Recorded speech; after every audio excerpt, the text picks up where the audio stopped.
Selamat berjumpa saudara-saudari yang terkasih. Dalam kesempatan ini kita akan bersama-sama membahas mengenai spiritualitas karismatik. Saudara-saudara yang terkasih, spiritualitas karismatik seringkali juga disebut pembaharuan hidup dalam roh.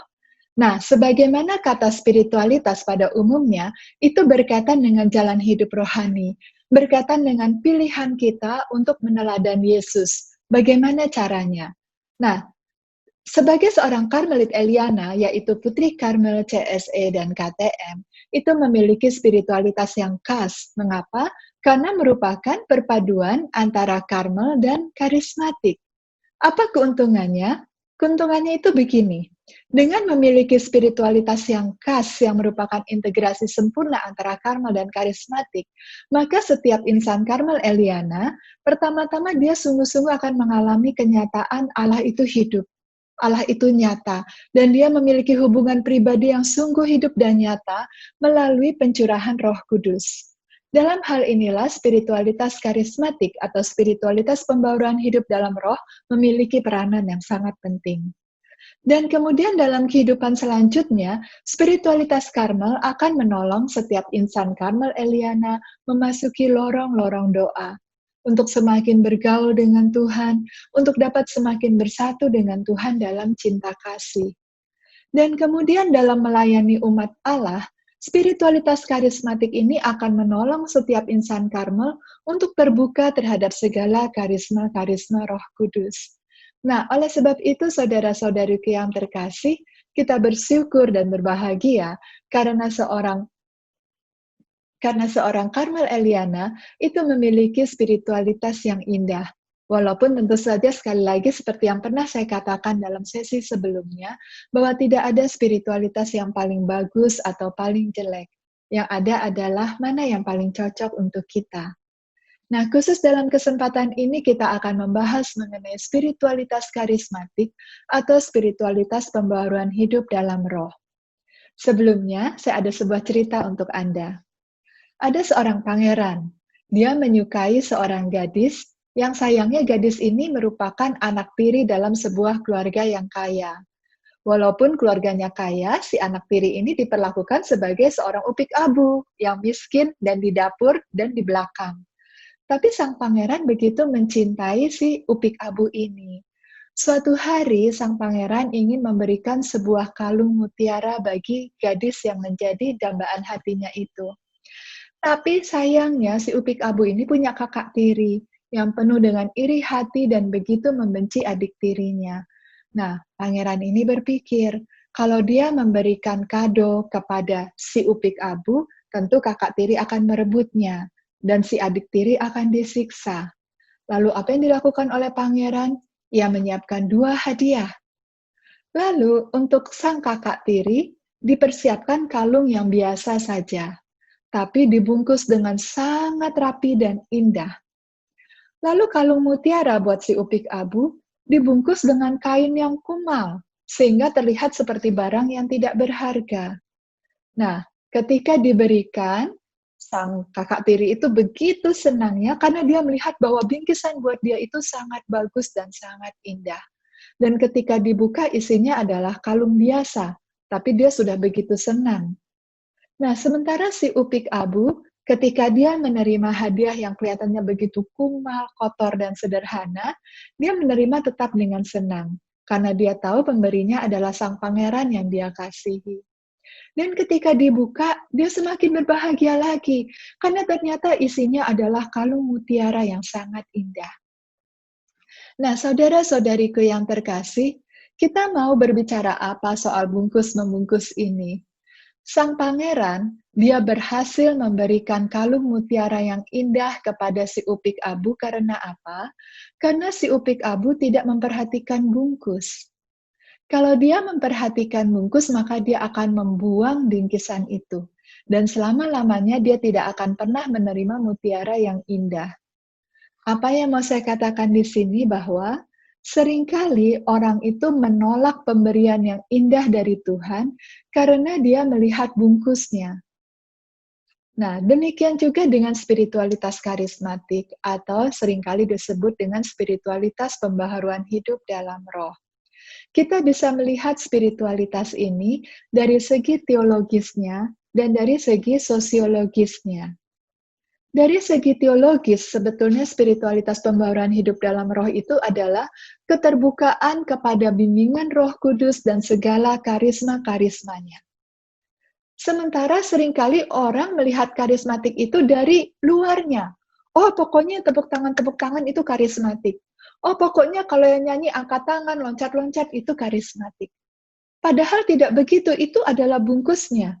Kalau misalnya kita menyadari intinya, arti teologisnya bahwa keterbukaan hati kepada bimbingan Roh Kudus dan segala karismanya, maka sekalipun seseorang dia diam, dia tidak tepuk tangan, tidak angkat tangan, tapi hatinya terbuka kepada bimbingan Roh Kudus dan segala karismanya, maka orang itu karismatik.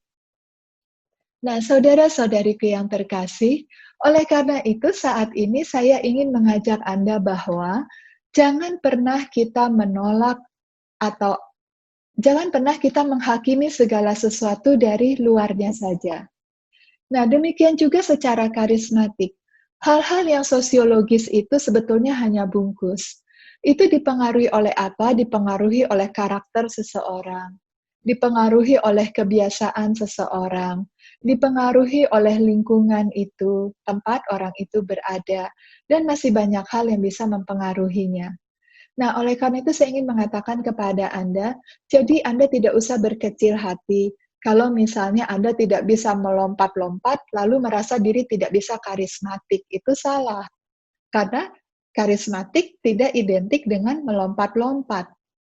Tapi kita sebagai seorang karismatik yang terbuka pada bimbingan Roh Kudus, ketika kita memuji Tuhan, maka kita mengikuti dorongan hati kita.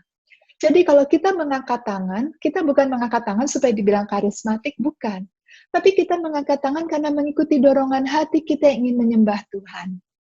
Kita bertepuk tangan bukan supaya kita keren kayak orang-orang karismatik lainnya, bukan. Tapi kita tepuk tangan karena kita mengikuti dorongan hati kita yang memuji Tuhan dengan penuh sukacita. Jadi, apa yang kita lakukan itu merupakan ungkapan dari hati kita, mewujudkan apa yang ada di hati kita kepada Tuhan itu tertuang, terekspresi dalam gestur-gestur kita. Dan sebetulnya saudara-saudariku, bukankah seorang manusia itu bukan terdiri dari pikiran dan perasaan saja, tetapi dari tubuh. Sulit sebetulnya bagi kita jika kita memuji Tuhan tidak dengan seluruh keberadaan kita. Sama seperti misalnya sekarang saya bicara dengan Anda. Kalau saya bicara dengan Anda harus dengan kaku robot, badan diam, mata lurus ke depan, hanya mulut saja yang berbicara, Anda bisa bayangkan betapa susahnya hal ini.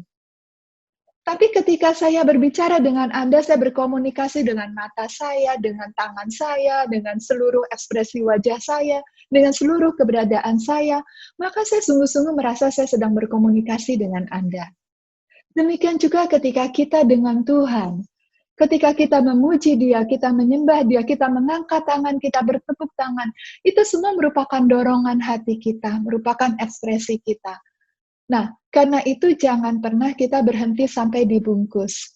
Artinya, jangan menolak orang lain karena kita tidak suka dengan bungkusnya, dan jangan mengurung diri sendiri karena kita merasa bungkus itu jelek. Yang penting saat ini adalah kita terbuka kepada Tuhan dan mengikuti bimbingannya. Saudara-saudariku yang terkasih, spiritualitas karismatik atau pembaharuan hidup dalam roh itu mengajak jiwa untuk terus-menerus terbuka terhadap bimbingan Roh Kudus serta segala karisma-karismanya. Mungkin ada orang yang berkata atau bertanya, mengapa sih Roh Kudus terus? Kapan Bapaknya? Kapan Putranya? Nah, saudara-saudariku yang terkasih, dalam hal ini saya ingin mengajak Anda untuk mencoba merenungkan sedikit mengenai Allah Tritunggal Maha Kudus. Memang kita sebagai manusia biasa, memiliki pikiran yang sangat terbatas, sangat kodrati, tidak mungkin bisa mengerti Allah Tritunggal Maha Kudus secara sempurna. Karena Allah itu melampaui segala pengertian. Allah itu adalah sesuatu yang adikodrati. Tidak ada bahasa manusia manapun yang bisa menggambarkan Allah, karena memang melampaui pemahaman manusia. Akan tetapi, Santo Agustinus pernah berkata-kata sedikit mengenai Allah Tritunggal Maha Kudus yang semoga bisa membuat kita bukan lebih mengerti, tetapi lebih lega, begitu ya. Jadi saya akan memberikan gambaran dengan sederhana begini. Misalnya saja ini adalah Allah Bapa. Allah Bapa itu adalah kasih, kasih yang begitu besar dan dalam. Nah, Allah ini mengenali dirinya sendiri secara sempurna. Sama seperti kita misalnya manusia bercermin, di cermin itu ada gambaran kita. Tetapi karena kita manusia tidak sempurna, maka pantulan gambaran kita tentu tidak sempurna, ya, itu hanya merupakan bayangan di cermin. Akan tetapi pengenalan diri Allah itu begitu sempurnanya, sehingga lahirlah Sang Putra. Nah, karena Allah adalah kasih yang sempurna dan indah, kasih ini mengalir kepada Sang Putra. Dan karena Putra juga adalah kasih, karena Putra tidak lain adalah gambaran Allah yang sempurna, dari Putra juga mengalir kasih yang besar dan dalam kepada Allah Bapa. Itulah sebabnya akhirnya terjadi putaran cinta kasih yang terus-menerus antara Bapa dan Putra.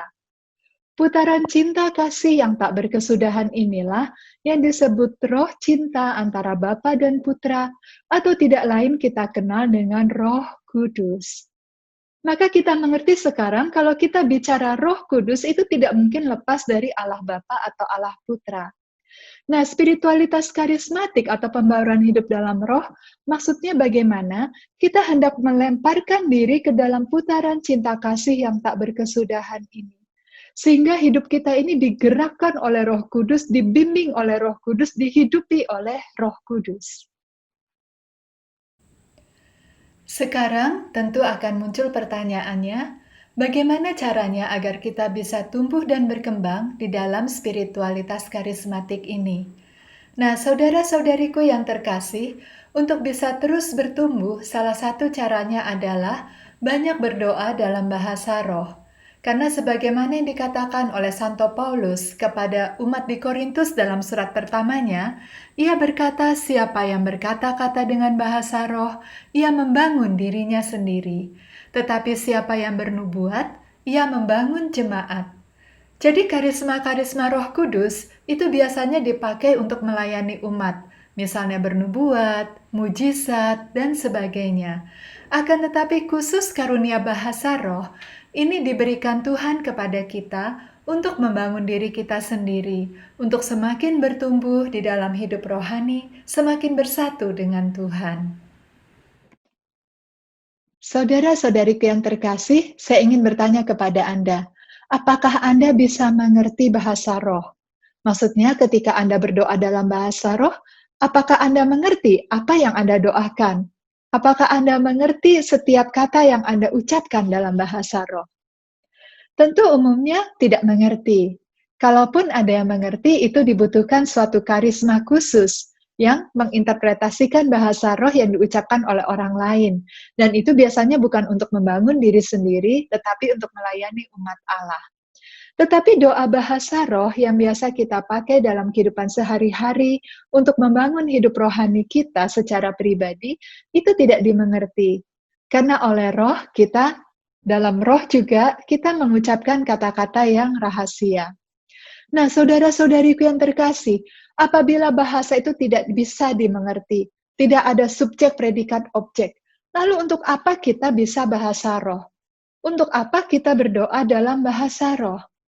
Nah, saudara-saudariku yang terkasih, justru saya mau mengingatkan kepada Anda, justru disinilah kelebihannya doa bahasa roh. Apa kelebihannya? Yaitu tidak bisa dimengerti. Kenapa itu merupakan kelebihan? Karena dengan tidak bisa dimengerti, itu berarti ketika kita berdoa dalam bahasa roh, kita melepaskan diri dari segala gagasan-gagasan dan pikiran-pikiran. Karena Santa Teresa Avila pernah berkata, jika engkau berdoa, janganlah banyak berpikir, tetapi banyak mencinta. Karena Allah adalah kasih, dikatakan dalam surat pertama Rasul Yohanes pasal 4. Oleh karena itu Allah tidak bisa dicapai oleh apapun selain dengan kasih. Allah tidak bisa dicapai dengan pikiran-pikiran kita. Kalau kita berpikir tentang Allah ketika kita berdoa, kita bukan berjumpa dengan Tuhan, tetapi kita berjumpa dengan pikiran-pikiran kita tentang Tuhan. Nah, itulah sebabnya mengapa ketika doa bahasa roh itu tidak dimengerti, itu justru sesuatu yang bagus. Karena kita lepas dari pikiran-pikiran kita, dan hanya dengan perantaraan iman dan hanya dengan perantaraan iman semata, terjadi kontak langsung antara roh kita dengan roh Allah. Saudara-saudariku yang terkasih, saat ini saya ingin mengajak Anda untuk semakin memahami mengapa doa bahasa roh yang melampaui segala gagasan dan pengertian itu adalah bagus. Begini saudara-saudariku, misalnya kita ingin berdoa, membuat doa yang sangat indah, maka tentu kita akan berpikir mencari kata-kata. Misalnya kita berdoa, "Ya Allah, Engkau adalah Tuhan yang Maha Agung. Engkau begitu mulia, Engkau begitu luar biasa, begitu mempesona dan mengagumkan. Kasih-Mu begitu indah, begitu dalam bagai samudra, bagaikan cakrawala biru dan laswardi, dan ada burung-burung camar di sana, dan oh amin." Nah, ketika kita selesai berdoa, apa yang terjadi dengan kita? Pertama, doa kita bukan lagi mencari Tuhan, tapi mencari kata-kata. Pikiran kita bekerja keras untuk menyusun kalimat demi kalimat. Dan akhirnya, ketika kita selesai berdoa, apakah kita bertemu Tuhan? Tidak. Yang kita temui adalah kata-kata yang indah. Mengapa? Apakah karena kita mencari Tuhan? Tidak. Karena kita mencari kata-kata yang indah.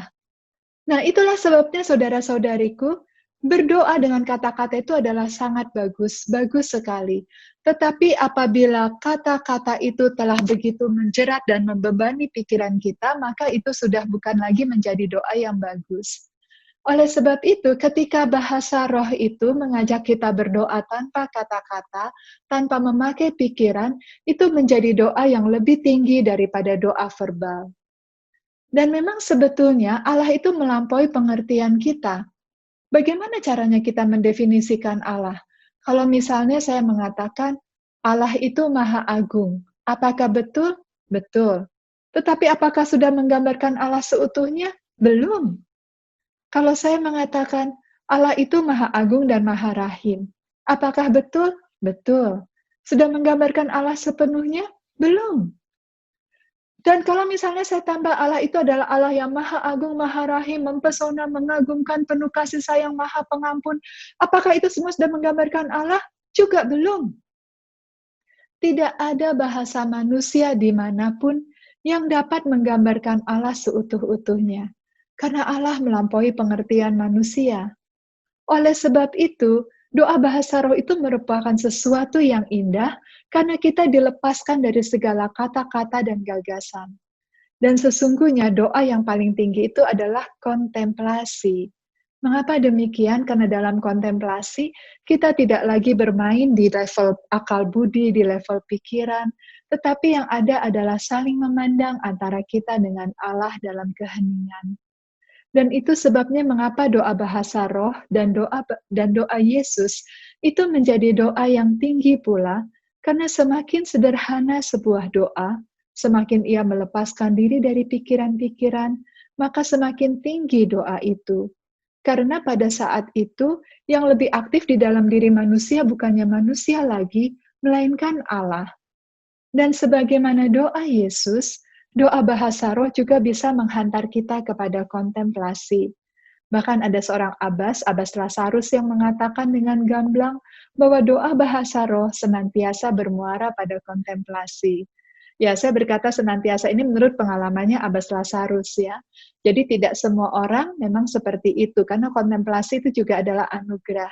Tapi saya mau mengatakan bahwa doa bahasa roh itu juga seringkali dipakai Tuhan untuk menjadi jalan kita masuk ke dalam kontemplasi.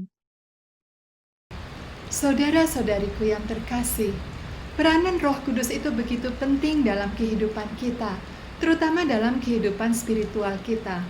Karena tanpa Roh Kudus kita tidak mampu untuk datang kepada Tuhan. Artinya apa? Bahwa kita membutuhkan iman untuk sampai kepada Tuhan.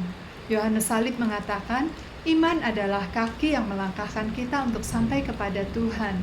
Dan iman itu kita peroleh karena peran Roh Kudus yang ada di dalam diri kita. Sehingga tidak heran ketika Santo Paulus berkata bahwa Roh Kuduslah yang memampukan kita untuk memanggil Allah itu sebagai Bapa. Bayangkan saudara-saudariku yang terkasih, Allah itu tidak bisa kita lihat dengan mata fisik, tidak bisa kita dengar suaranya dengan telinga fisik, tidak bisa kita pegang dengan tangan kita yang fisik ini. Namun, bagaimana mungkin kita bisa menyapa begitu mesra, begitu hangat, pribadi yang tidak bisa kita lihat, kita dengar, dan kita raba itu sebagai Bapa. Kita bisa memanggil dia sebagai Aba, Bapa. Itu semua karena adalah karya Roh Kudus di dalam hidup kita. Dalam suratnya kepada umat di Galatia, Rasul Paulus mengatakan begini, "Dan karena kamu adalah anak, maka Allah telah menyuruh roh anaknya ke dalam hati kita yang berseru, Ya Aba, Ya Bapa." Jadi jelaslah di sini kita dapat memahami bahwa kita mampu memanggil Allah yang begitu luar biasa, maha agung dan maha besar itu sebagai Aba, sebagai Bapa, tidak lain karena Roh Kudus sendiri. Roh Kudus yang memampukan kita untuk menyadari kasih-Nya yang besar. Roh Kudus yang memampukan kita untuk dapat menyadari penyelenggaraan ilahi Allah yang seperti seorang ayah bagi anaknya. Dan demikian juga dengan Yesus Kristus. Begitu banyak orang di dunia ini yang sangat sulit untuk bisa mengakui Yesus sebagai Tuhan. Namun apabila kita bisa mengakui Yesus sebagai Tuhan kita, itu adalah satu rahmat yang sangat besar. Dan bagaimana hal ini bisa terjadi? Sekali lagi, karena peran Roh Kudus. Saudara-saudariku yang terkasih, selain Roh Kudus membawa kita untuk lebih mengenal Bapa dan Putra, Roh Kudus juga penghibur jiwa kita. Mengapa demikian? Biasanya ketika kita mengalami sesuatu peristiwa yang membuat kita merasa sedih dan pahit, maka kita terlarut dalam kesedihan atau larut dalam kepahitan. Namun apabila kita hidup dalam Roh Kudus, kita dapat melihat dengan kacamata Allah. Tidak selalu bahwa peristiwa yang menyedihkan atau pahit itu tidak baik untuk kita. Bahkan tidak jarang, sebetulnya itu adalah peristiwa yang bagus untuk kita. Mungkin memurnikan kita, mungkin peristiwa itu membuat kita lebih banyak berdoa, atau peristiwa itu membuat kita lebih kuat dalam menjalani kehidupan. Nah, dengan Roh Kudus, mata hati kita lebih terbuka. Dalam hal inilah Roh Kudus menghibur jiwa kita, sehingga ketika kita mengalami saat-saat yang sulit, kita dapat dengan tabah dan kuat, bahkan tak jarang penuh sukacita, tetap berjalan melaluinya. Bukankah ini seperti yang dikatakan oleh Tuhan sendiri dalam Yesaya 43, bahwa kita akan melewati sungai, tapi kita tidak akan hanyut. Akan melewati api, tapi kita tidak akan terbakar. Karena memang Tuhan tidak pernah menjanjikan hari selalu cerah. Kadang hujan, kadang badai, tapi Tuhan menjanjikan bahwa Ia akan selalu beserta kita. Dan kemudian saudara-saudariku yang terkasih, Roh Kudus juga pemulih jiwa kita. Pada saat kita jatuh dalam dosa, Roh Kudus yang mengajak kita untuk kembali kepada Tuhan dan bertobat, memulihkan jiwa kita yang terluka karena dosa. Ketika kita mengalami luka-luka batin, Roh Kudus pula lah yang menyembuhkan segala luka-luka batin kita. Kekuatan Roh Kudus begitu manis dan lembut. Ia menghibur jiwa, ia memulihkan jiwa, dan ia mengurapi kita. Dalam hal ini Roh Kudus adalah sahabat manusia. Dia adalah Roh Kudus yang dapat diandalkan dalam berbagai kondisi dan di segala peristiwa. Dan Roh Kudus juga yang membimbing kita di jalan kekudusan. Dia yang membantu kita untuk melangkah di jalan Allah. Oleh karena itu, saudara-saudariku, kita bisa melihat begitu besar dan begitu penting peran Roh Kudus di dalam kehidupan kita. Spiritualitas karismatik itu juga menolong kita untuk terbuka kepada Roh Kudus akan segala karisma-karismanya. Karisma-karisma yang dimaksud di sini adalah berbagai karunia Roh Kudus yang biasanya dipakai untuk melayani umat Allah. Nah, saudara-saudariku yang terkasih, sebelum kita membahas lebih jauh, satu hal yang ingin saya sampaikan kepada Anda, bahwa hal ini tidak bergantung pada kekudusan seseorang. Maksudnya bagaimana? Bukan berarti orang yang memiliki karisma Roh Kudus itu lebih kudus daripada yang tidak memiliki. Saya beri contoh, misalnya ada begitu banyak santo dan santa di dalam gereja yang tidak pernah bernubuat. Dan juga banyak santo dan santa di dalam gereja yang tidak memiliki karunia penyembuhan. Nah, akan tetapi tentu saja, apabila kita ingin berkembang dalam karisma-karisma Roh Kudus, membiarkan diri kita dipakai oleh Tuhan untuk menjadi saluran kasih-Nya bagi sesama, maka kita sendiri juga harus senantiasa dekat dengan Tuhan, berusaha untuk bersatu dengan Dia, dan membiarkan diri kita dipakai oleh-Nya. Di tepi pantai Danau Galilea, Yesus bertanya kepada Petrus, "Apakah engkau mengasihi aku?" Dan ketika Petrus menjawab, "Ya Tuhan, engkau tahu aku mengasihi engkau." Lalu apa jawab Yesus? "Gembalakanlah domba-dombaku." Saudara-saudariku yang terkasih, pertanyaan yang sama digemakan Tuhan juga di dalam hati kita masing-masing. Apakah kita mengasihi Yesus? Dan ketika kita menjawab ya, maka jawaban yang sama juga digaungkan oleh Yesus di dalam hati kita. Gembalakanlah domba-dombaku. Dan bagaimana caranya? Yaitu dengan menyerahkan diri untuk dapat menjadi saluran kasih Tuhan bagi banyak orang. Dan saudara-saudariku yang terkasih, spiritualitas karismatik itu membantu kita untuk terbuka pada karisma-karisma yang bisa menolong umat Allah. Ketika ada yang sakit, maka karisma atau karunia penyembuhan itu dapat menjadi saluran kasih Tuhan yang dapat menyembuhkan orang itu. Dia dapat sembuh dari sakitnya, dan yang lebih penting lagi adalah dia dapat mengalami Allah yang hidup, Allah yang hadir, dan Allah yang mengasihi dia dengan menyembuhkannya, dan juga tentu menyelamatkan jiwanya. Jadi saudara-saudariku, yang paling penting di sini bukan dia sembuh atau dia tidak sembuh, tapi yang paling penting adalah dia mengalami kasih Tuhan. Dan kemudian apabila ada orang-orang yang haus akan firman Tuhan, maka apabila kita membuka diri dan Tuhan mencurahkan Roh Kudus-Nya, kita akan dipakai Tuhan lewat karisma pengajaran. Atau ketika ada orang yang membutuhkan mujizat, maka kita akan bisa melayani umat Allah dengan karisma mujizat. Nah, demikianlah juga yang lain-lain, karisma iman dan sebagainya.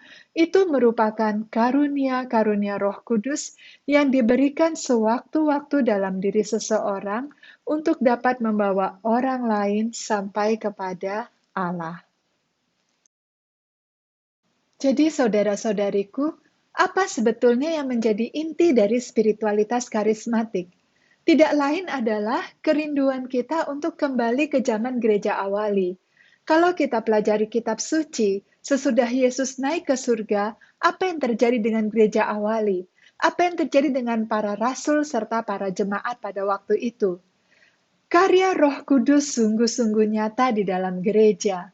Roh Kudus itu bekerja lewat karisma-karisma. Roh Kudus itu bekerja dalam diri setiap umatnya. Dan orang sungguh-sungguh merasakan kehadiran Roh Kudus yang luar biasa. Bahkan Pentakosta itu juga terjadi pada saat gereja awali. Nah, oleh karena itu, spiritualitas karismatik itu sebetulnya hendak menghadirkan kembali sebuah Pentakosta yang baru. Itu sebabnya ketika gerakan karismatik itu mulai muncul di dalam gereja Katolik, itu dikatakan sebagai musim semi telah tiba. Jadi inti dari spiritualitas karismatik itu tidak lain adalah kembali ke gereja awali yang dihidupkan dan dibimbing sungguh-sungguh oleh Roh Kudus. Saya ada sebuah dongeng milenial untuk Anda. Ceritanya ada seorang gadis yang berasal dari luar angkasa. Nah, suatu hari, gadis luar angkasa ini, atau dalam bahasa kita alien, itu ingin berjalan-jalan di dunia untuk mencari pengalaman baru. Maka sampailah dia di dunia dengan segala kekuatan supernya karena dia berasal dari planet yang lain. Nah, di dunia, ia bersahabat dengan seorang gadis bumi. Apa yang terjadi dalam persahabatan mereka? Karena si gadis luar angkasa ini memiliki kekuatan super, maka dia bisa memberikan banyak pertolongan kepada si gadis bumi. Kalau misalnya si gadis bumi sedang kelaparan, tidak ada makanan, maka dengan kekuatan supernya, si gadis antariksa ini bisa membuat perut si gadis bumi ini merasa kenyang dan tidak lapar lagi. Nah, kalau misalnya si gadis bumi ini hampir tertimpa bahaya, waktu itu sempat ketika dia sedang berjalan-jalan di pinggir sebuah tebing, lalu tebingnya itu longsor dan ada batu besar hampir menimpa si gadis bumi itu. Lalu gadis luar angkasa dengan kekuatan supernya, dia menahan si batu itu sehingga tidak menimpa si gadis bumi. Dan masih ada banyak kejadian lain di mana si gadis bumi itu sungguh-sungguh merasa bersyukur karena bisa berteman dengan gadis luar angkasa yang banyak menolong dan melindungi dia. Nah, saking asiknya si gadis luar angkasa ini berjalan-jalan di bumi, berteman dengan orang bumi, makan makanan bumi yang enak-enak, dia lupa bahwa sudah waktunya pulang.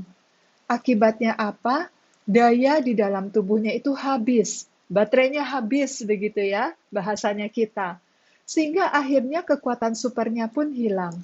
Dan yang lebih gawat lagi, dia tidak bisa kembali pulang ke planetnya dan perlahan-lahan tubuhnya menjadi lemah, dan akhirnya sekarat. Nah, si gadis bumi ini kebingungan setengah mati karena dia tidak tahu apa yang harus dia lakukan untuk menyelamatkan sahabatnya. Syukurlah, tidak lama kemudian datang makhluk lain dari luar angkasa yang ternyata merupakan kawan dari si gadis antariksa ini. Sang kawan ini kemudian membawa si gadis antariksa ini kembali pulang ke planetnya, sehingga akhirnya si gadis luar angkasa ini bisa hidup kembali setelah dipulihkan di planetnya sendiri. Nah, saudara-saudari yang terkasih, saya ingin mengajak Anda untuk mengambil posisi seperti sang gadis antariksa itu. Maksudnya bagaimana? Bukankah sama dengan si gadis luar angkasa, kita juga berasal dari surga? Karena kita adalah milik Allah, kita adalah milik surgawi. Oleh karena itu kita warga negara surga yang sekarang tinggal di bumi. Lalu kita juga memiliki kekuatan super, yaitu apa? Tidak lain adalah Roh Kudus. Dengan Roh Kudus kita bisa membantu banyak orang di bumi ini. Kita bisa bersahabat dengan manusia-manusia bumi dan menolong mereka untuk mengalami kasih Tuhan. Nah, yang jadi masalah adalah jangan sampai kita kehabisan daya. Kita harus selalu charge ya. Artinya apa? Kita harus selalu pulang. Pulang kembali ke pangkuan Bapa. Dalam hal ini kembali masuk ke dalam hadirat Tuhan. Hanya di dalam Tuhan kita bisa kembali mengalami kepenuhan diri kita. Kita mengalami kepenuhan Roh Kudus dan kemudian bisa menjadi saluran kasih-Nya lagi bagi sesama. Nah, jangan biarkan diri Anda sekarat atau kehabisan daya, tetapi kita harus selalu kembali pulang dan pulang. Dan jangan lupa, kalau misalnya kita melihat saudara atau saudari kita yang lain juga kehabisan daya, baterainya lemah, maka marilah kita menggandeng mereka untuk membawa pulang kembali kepada Tuhan. Membiarkan dia kembali dipenuhi oleh Roh Kudus, sehingga dapat melayani umat Allah kembali. Nah, saudara-saudariku yang terkasih, zaman gereja awali itu adalah zaman yang sangat indah, karena Roh Kudus berkarya luar biasa.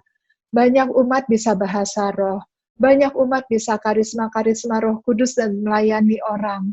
Kita lihat bahkan para rasul begitu luar biasa. Bayangan Petrus bisa menyembuhkan orang. Sapu tangan Paulus juga bisa membawa mujizat bagi orang lain. Dan tentu yang penting bukan spektakulernya, tetapi yang penting adalah orang-orang sungguh melihat bahwa Allah hadir di tengah-tengah mereka. Nah, spiritualitas karismatik itu sebetulnya hendak membawa kita ke zaman gereja awali dalam arti membuat semua orang semakin merasakan Allah hadir di tengah-tengah kita. Allah hidup, dan kehadiran Allah ini jauh melampaui segala hal yang ditawarkan oleh dunia yang serba sekuler. Marilah saudara-saudariku yang terkasih, kita senantiasa membuka hati kita kepada Roh Kudus dan terbuka kepada segala karisma-Nya, sehingga Pentakosta baru sungguh-sungguh hadir di dalam dunia ini. Saudara-saudariku yang terkasih, marilah saat ini kita merenungkan sejenak. Apakah kita mendengar gema suara Yesus yang bertanya di kedalaman hati kita, "Apakah engkau mengasihi aku?" Dan marilah kita menjawab kepadanya, "Ya Tuhan, Engkau tahu bahwa aku mengasihi Engkau." Dan marilah kita dengarkan lagi Yesus yang mengatakan, "Gembalakanlah domba-dombaku." Dan pada saat ini, marilah kita buka hati kita buka seluruh keberadaan kita, agar kita senantiasa terbuka kepada bimbingan Roh Kudus dan segala karisma-karisma-Nya. Membiarkan diri menjadi saluran kasih Tuhan untuk datang kepada mereka yang membutuhkan cinta Tuhan, yang rindu untuk kembali kepada Tuhan, yang rindu untuk mengalami kasih dan kehadiran Tuhan.